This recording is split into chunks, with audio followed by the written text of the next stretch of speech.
Hey friends, it's Nick with the Whip Shop, and I am so excited about what I have here in front of me and you today. And I can't wait to share this with you. This is going to be a first for this YouTube channel.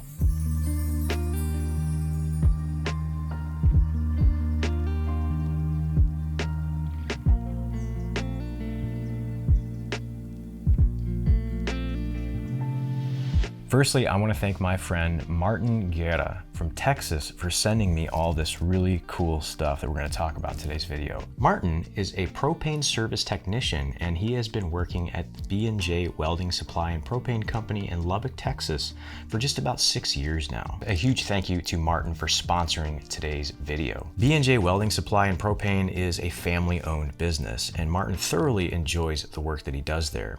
It allows him to spend time doing other things that he enjoys in life, such as making these beautiful handmade knives from scratch. Martin was so generous to gift me these three that we're going to take a close look at in just a couple of minutes. Martin is 59 years old, and he's been making knives for 40 years, guys. So everything about these are just beautiful. Not only does Martin make knives, but he loves to stabilize exotic woods. Now we're going to talk a little bit more in this video about what it means to stabilize wood later on. But basically what happens is if you have a piece of exotic wood, sometimes that might not be suitable for turning because it's beginning to rot, it's too light, etc. You can inject resin material as well as dye to create more density in that wood and make it stronger, make it heavier and ready to turn on a lathe. Again, thank you so much, Martin, for sponsoring today's video. I'm really excited about the projects that we're going to be working on in the future. Now let's take a look at those beautiful pieces of stabilized wood that Martin sent us. First, we have these beautiful pieces of wood here, and this final one right here. We're going to be turning these beautiful pieces here that he sent me into handles for whips. Now, both of these pieces here are curly birch pieces of wood that have been stabilized and dyed. This wood is so rare that you can only harvest it when the trees are dead. So first we have Midnight Black. Look at this piece of wood. Guys, holding this in my hand, this doesn't even feel like wood. It's so dense. It's going to provide so much balance to the whip.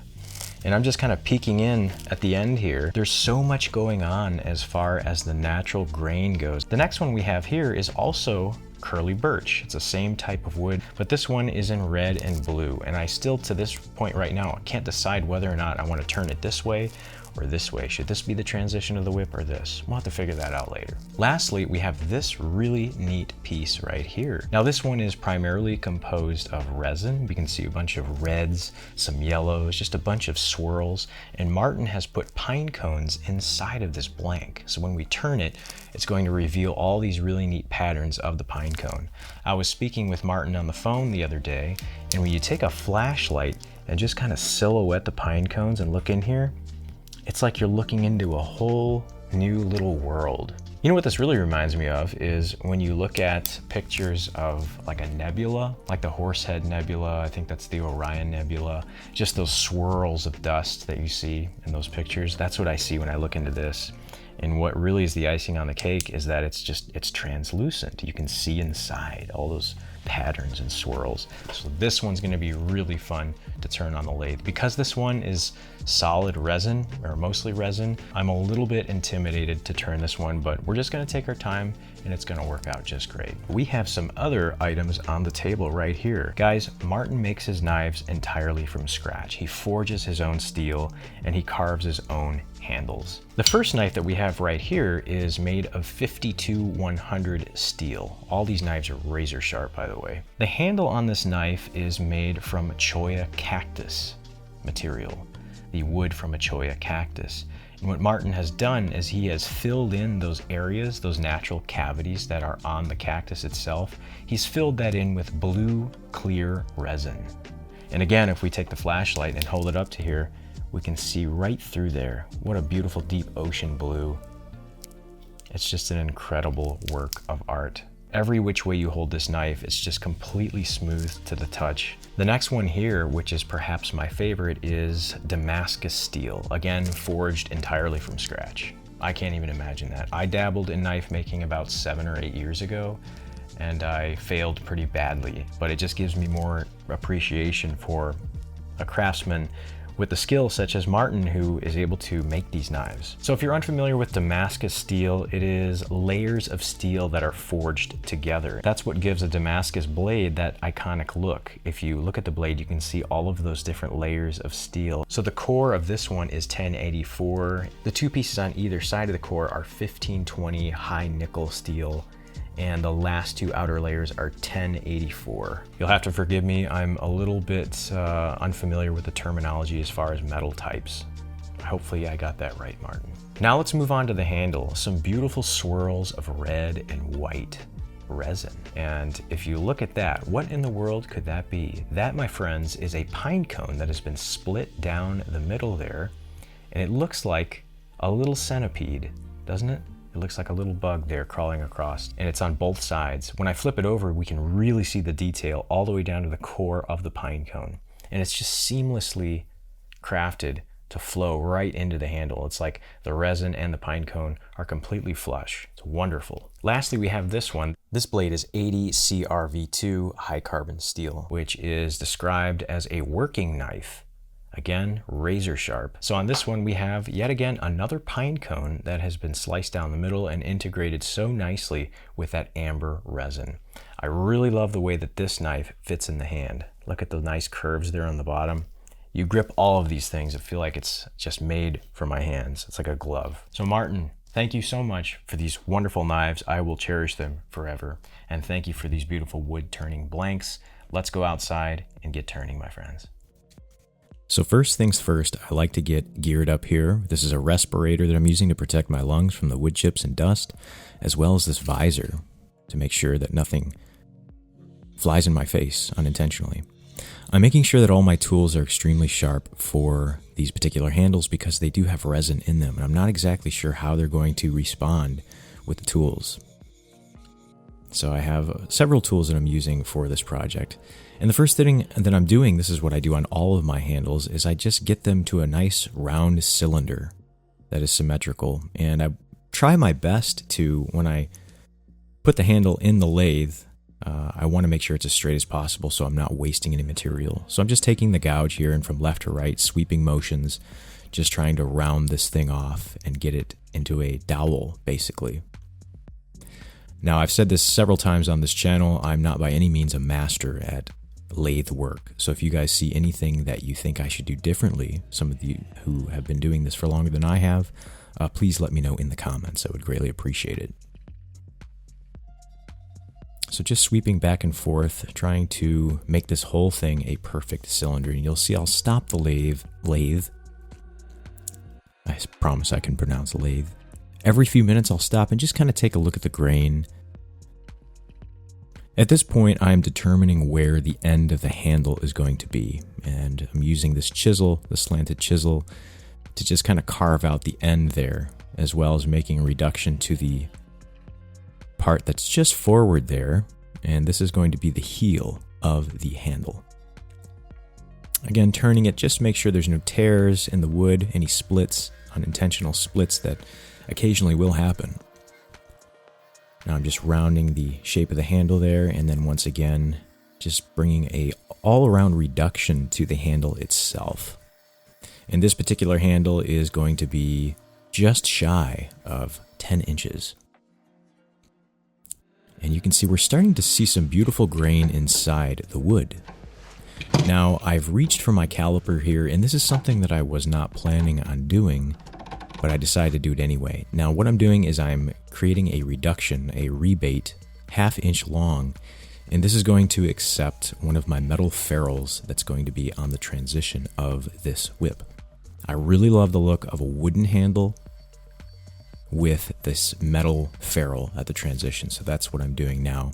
I'm reducing that down to 21 millimeters, which is the diameter of the ferrules that I use for my whips. I'm using this parting tool to get it reduced. Again, checking measurements very frequently so I don't surpass 21 millimeters. Now at this point, I'm just making some final adjustments to the overall shape of the handle. And it's really important to get the handle as smooth as you can before you begin with the sandpaper. That's going to establish a nice smooth surface, and you'll have to do less work in the long run. So just making some adjustments there. Again, trying to get it as smooth as possible, rounding off where the lip is that's going to be in contact with the ferrule. And things are just about ready to begin sanding. So I'm starting with 120 grit sandpaper. 120 grit sandpaper is what I've found to be the best as far as establishing a nice, smooth surface. And one thing you'll notice when you sand a piece on a lathe is the finer the grit sandpaper is, the less pressure that you have to push down on it to get the effect that you want. As a matter of fact, if you push sandpaper that's a high grit with the same force you would push 120, you'll sometimes end up just burning through the sandpaper. And you'll notice I'm going from left to right. I'll turn off the lathe from time to time, and I'll go from left to right to just kind of diminish any of those spiral patterns that happen consequently due to the rotation of the lathe itself. So we're going to be working our way all the way up to 3000 grit sandpaper on all three of these handles.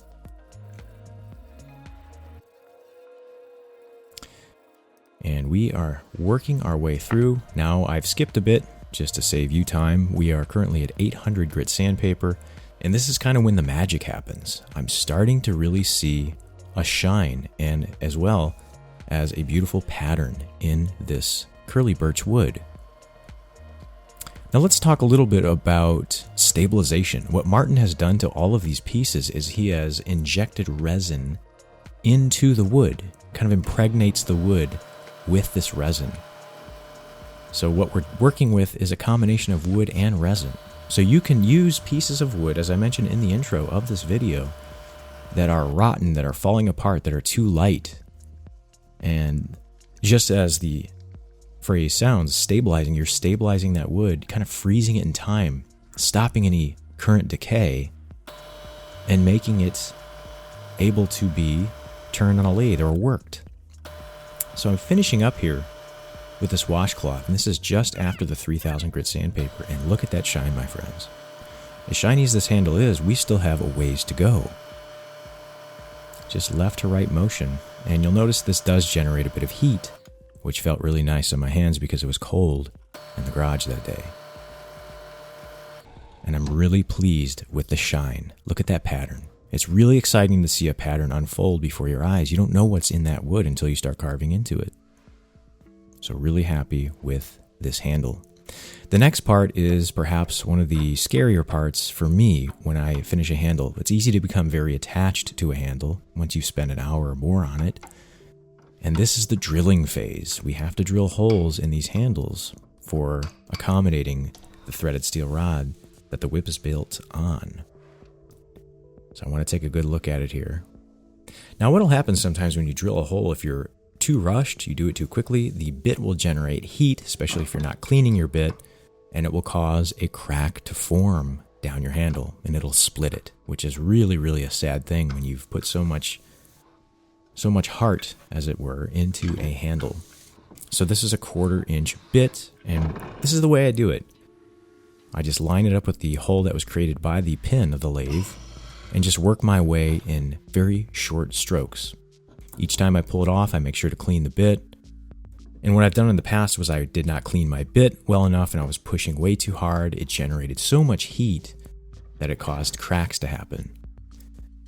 So you cannot be fully committed, or I should say you should not get too attached to your handle until the hole is drilled, because as careful as you are, every now and then splits do happen.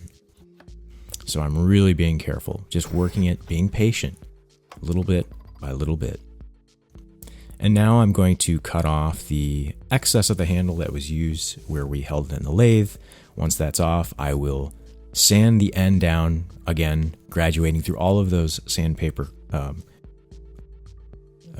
grits, 120 all the way up to 3000. On to our next handle, pretty much using the same steps as we just did with the first one. Now this handle was really fun to turn. As you'll see shortly, I did not know that underneath here, look at that, we have some natural grain appearing in the middle of the red and the blue. So I thought it was just going to be red and blue, but look at that. You can see the beautiful natural grain. So it's kind of like a red, white, and blue handle. So I kind of have this handle as a guide to just sort of shape it up to that. That's a handle that Adam Winrich gave me to use as a guide in future handles. And Adam was one of my friends who really kind of helped me establish a good shape of a handle. I used to make handles so thin, and Adam suggested that I make them thicker, and I think they're a lot better, and a lot of people also feel that same way. So again, we're just making a reduction to the handle, kind of getting that shape that we want. This one will not have that rebate at the end. I've decided that this one is just going to go straight into a transition knot. And again, we can really see the beautiful pattern in this curly birch wood. Now, Martin used the two dyes, as you can see, red on the left, blue on the left and red on the right. And we're just working through that sandpaper once again. 120 grit all the way up to 3000. And you'll see later the heel kind of reminds me of looking down on the Earth from the space station. I've been recently watching some 30-minute tours of the International Space Station, and they're very interesting. I realized I'd never done that before. Finishing up with that washcloth, and look at that shine already. We have not even put any polish on this handle yet. And I'm very pleased with the grain.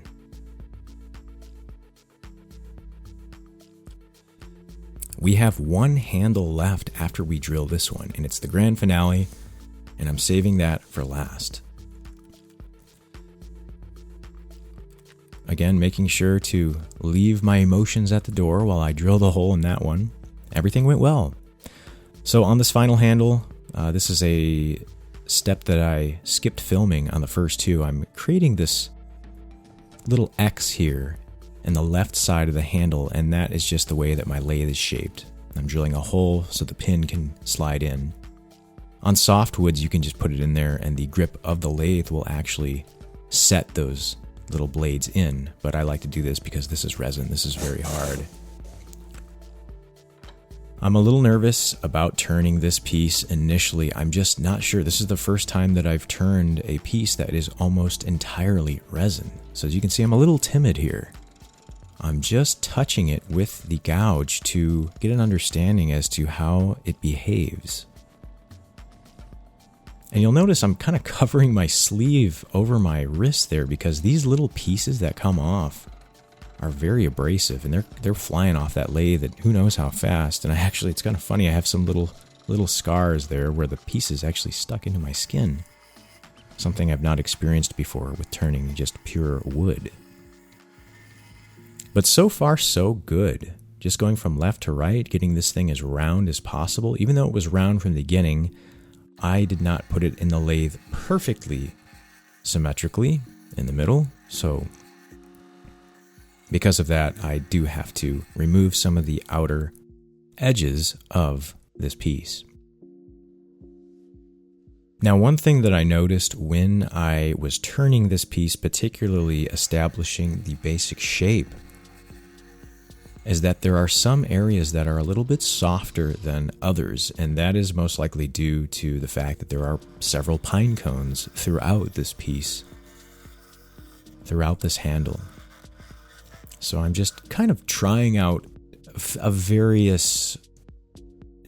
I'm testing out different tools to see which one cuts best through this resin. This is probably about 85 to 90% resin.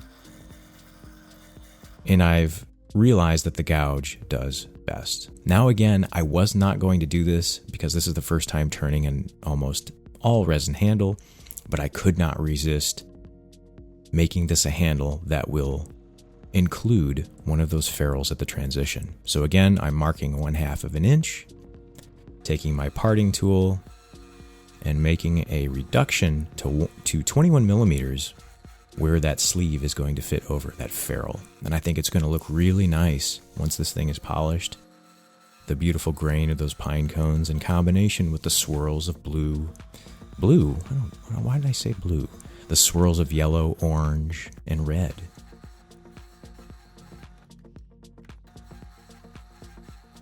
Again, I wasn't sure how the areas of where the pine cone meets the resin would behave, but they did so well. It's seamless. Martin did a wonderful job with the stabilizing.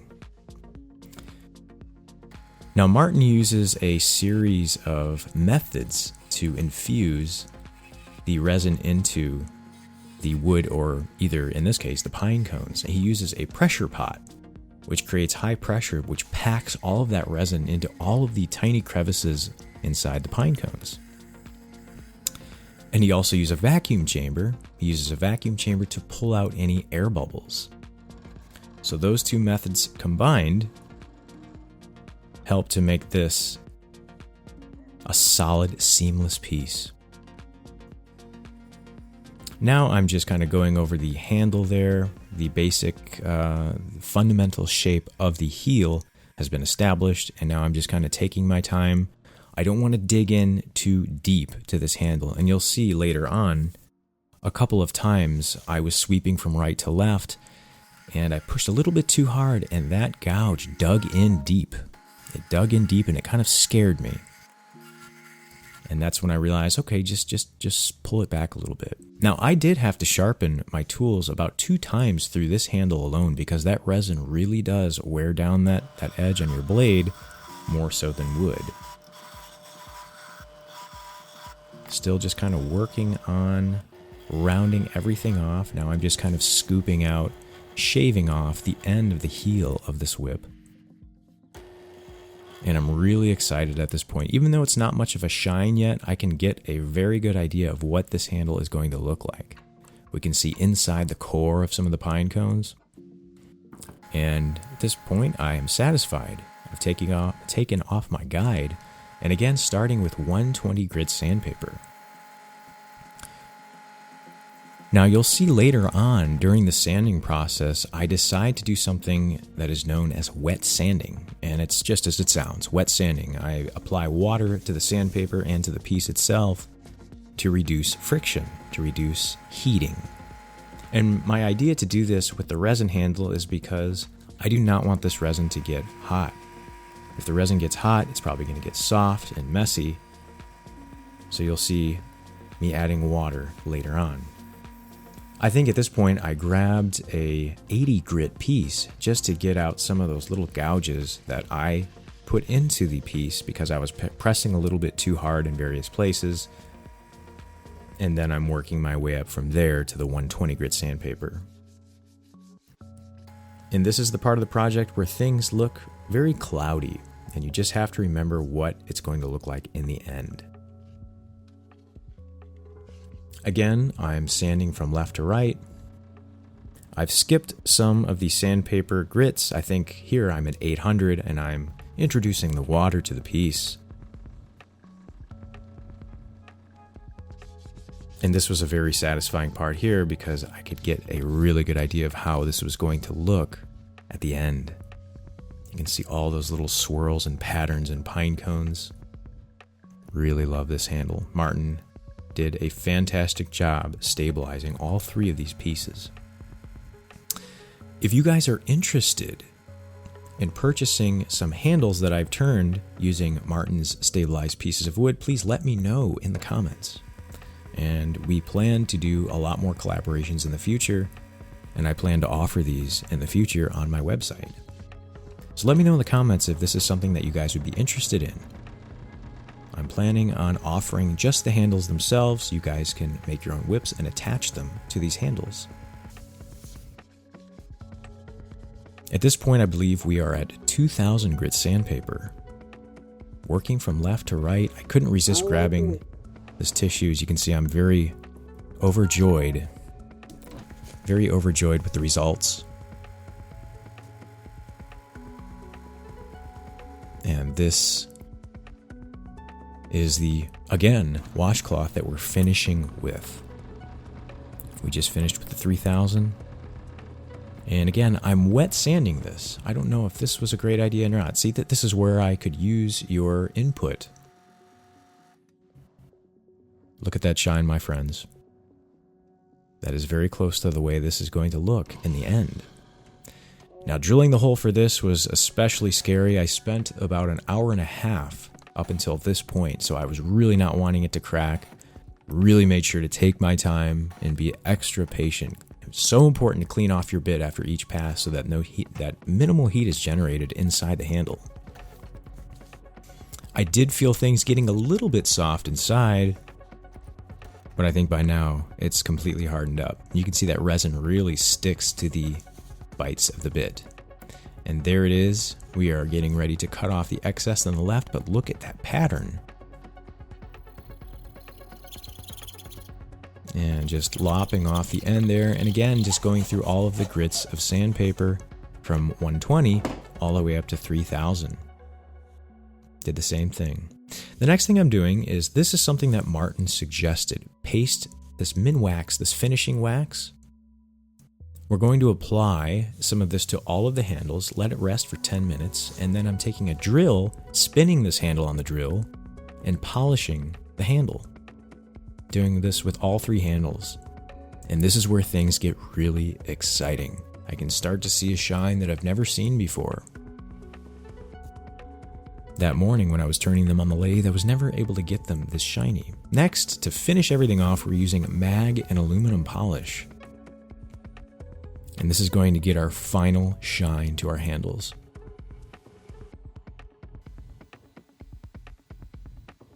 Again, I'm not pressing too hard to generate heat. And here is the final handle being polished. And let me show you, friends, how they all turned out. I'm so happy.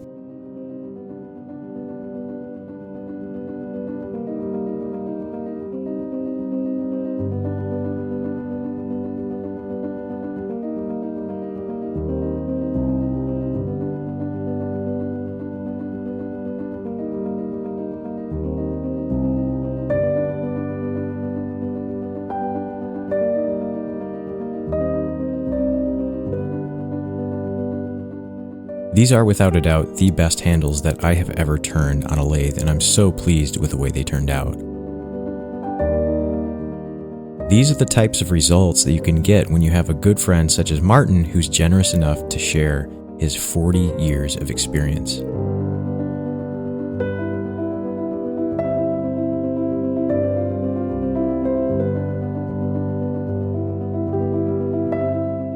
I feel like the finishing wax in combination with the mag and aluminum polish really pushed these handles over the edge. So Martin, thank you so much for sharing your expertise with me and for these wonderful stabilized pieces of wood.